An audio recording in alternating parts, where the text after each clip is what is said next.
Shocking news has rocked the entertainment industry. Beloved actress Diane Keaton has passed away at the age of 79, leaving fans and colleagues reeling from the loss of a true Hollywood icon. But here's where it gets emotional. Her unforgettable roles in classics like Annie Hall and The Godfather have touched millions.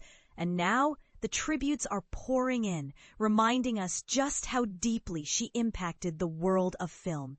And this is the part most people miss. Beyond the star power, Keaton's authentic approach to life and acting might spark some debate about what it really means to stay true to yourself in an industry obsessed with image. Let's dive into the details of this heartfelt farewell and explore why her legacy continues to inspire. The confirmation of Keaton's death came directly from Dory Rath, a producer who collaborated with her on several of her latest cinematic projects. No details about the cause were shared, and representatives for the actress have yet to respond to inquiries from CNN. It's a reminder of how suddenly life can change, even for someone who seems so vibrant and eternal on screen. Among the outpouring of grief, fellow actresses Goldie Hawn and Bette Midler, who shared the spotlight with Keaton in the 1996 feel-good comedy The First Wives Club, stood out with their touching remembrances. In that film, the trio portrayed strong-willed women navigating divorce and seeking a bit of payback against their former spouses, a storyline that's relatable and empowering for many viewers, highlighting themes of female friendship and resilience. Midler took to Instagram to express her profound sadness, describing Keaton as unbearably sad to lose. She was hilarious, a complete original, and completely without guile or any of the competitiveness one would have expected from such a star, Midler wrote, capturing Keaton's genuine charm that made her stand out in a cutthroat business. It's a sentiment that echoes how Keaton avoided the typical Hollywood drama, choosing authenticity over artifice. Hawn, in her own Instagram tribute, voiced what many admirers are feeling. Diane, we aren't ready to lose you. She reminisced about their pact to age gracefully together and perhaps even share a home with their circle of female friends one day. Well, we never got to live together, but we did grow older together. Who knows, maybe in the next life. Hawn added poignantly, this kind of heartfelt reflection makes you wonder, does Hollywood's emphasis on youth and fame make losing icons like Keaton even harder to bear?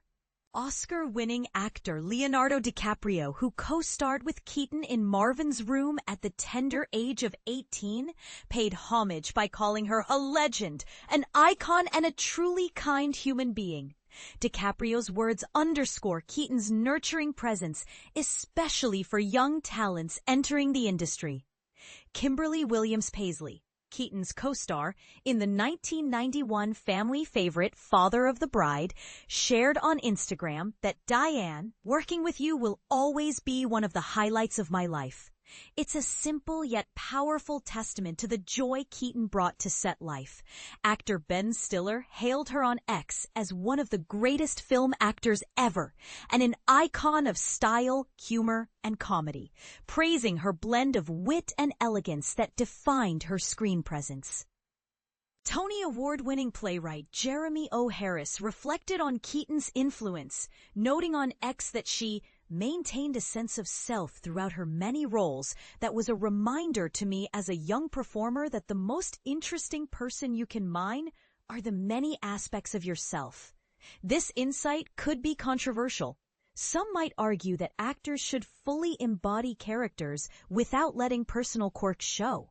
But Harris suggests Keaton's authenticity made her work more compelling, inviting debate on the method versus true self acting debate.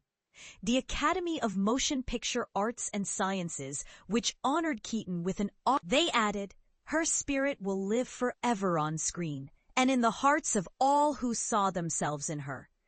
Keaton earned 4 Best Actress Oscar nominations in total, with Annie Hall being her big win, showcasing her range from comedy to drama. Charles Mears, publisher of Rizzoli, which released Keaton's 2024 memoir Fashion First, detailing her life and distinctive fashion sense, described her as herself at all times and in all ways, extremely thoughtful. Very funny, generous to a fault, always energetically hardworking, and just plain true to people in the best possible ways. He expressed pride in their collaborations and sorrow over not working on future projects with her infectious energy. For beginners in the arts, this highlights how Keaton's off-screen personality, think her quirky, oversized glasses and eclectic wardrobe, became as iconic as her roles, inspiring countless fans to embrace their individuality.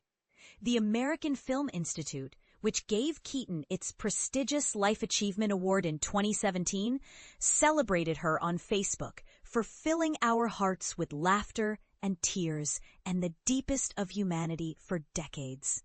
In a statement from Paramount, the studio noted that Keaton became a cinematic icon by doing the most daring thing of all, being wholly herself.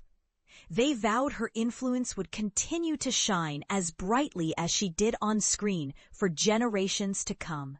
SAG-AFTRA, the Union for Actors and Media Professionals, mourned the loss of a legend in a statement, adding, "From stage to TV to film, she captivated audiences and captured hearts with her spirit and dedication."